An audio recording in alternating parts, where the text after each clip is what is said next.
మామ ప్రతి బ్యాచ్ లో ఇలాంటి ఒకడు ఉంటాడు ఖచ్చితంగా. పెళ్ళైన ఒక ఆణిముత్యం బావా సండే కదా తినడానికి సినిమాకి వెళ్దామని అంటే ఆడు కొడుకుని వేసుకొచ్చాడు మామ.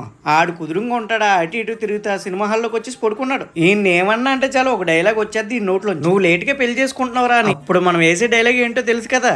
కానీ అన్న నీదే లేటు. నాది లేట్ కాలే, అందరిది తొందర అయింది. ఇక్కడ కనిపిస్తున్న ఆణిముత్యానికి అయితే పెళ్లి పెడాకలు అవసరం లేదు మామ.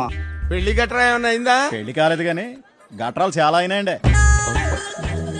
మీ బ్యాచ్ లో కూడా ఎలాంటి వాళ్ళు ఉంటే ట్యాగ్ చేయండి మర్చిపోక. మేమైతే 83 సినిమాకి వెళ్ళాం. సినిమా అయితే చాలా బాగుంది. నాని యాక్టింగ్ అయితే మరో కోణాన్ని అయితే చూస్తారు. నానిలో నానికి ఏ క్యారెక్టర్ ఇచ్చినా సరే పరకాయ ప్రవేశం చేస్తాడు ఖచ్చితంగా. ఇదైతే మంచి యాక్షన్ మూవీ. ఫ్యామిలీకి అయితే కొంచెం నచ్చొచ్చు నచ్చకపోవచ్చు. నాకైతే బాగా నచ్చింది. ఏంట్రా మామ ఈ గొట్టాలు గోలనుకుంటున్నారా? ఇప్పుడు కూడా మన కాకినాడ సూర్య థియేటర్ లో ఈ గొట్టాలు అయితే అమ్ముతున్నారు. వీటిని చూస్తే అస్సలు ఆగలేము. చిన్నప్పుడు బాగా తినేవాళ్ళం కదా. సరే గానీ మీకు 83 ఎలా అనిపించిందో కామెంట్ చేసేయండి మర్చిపోకుండా.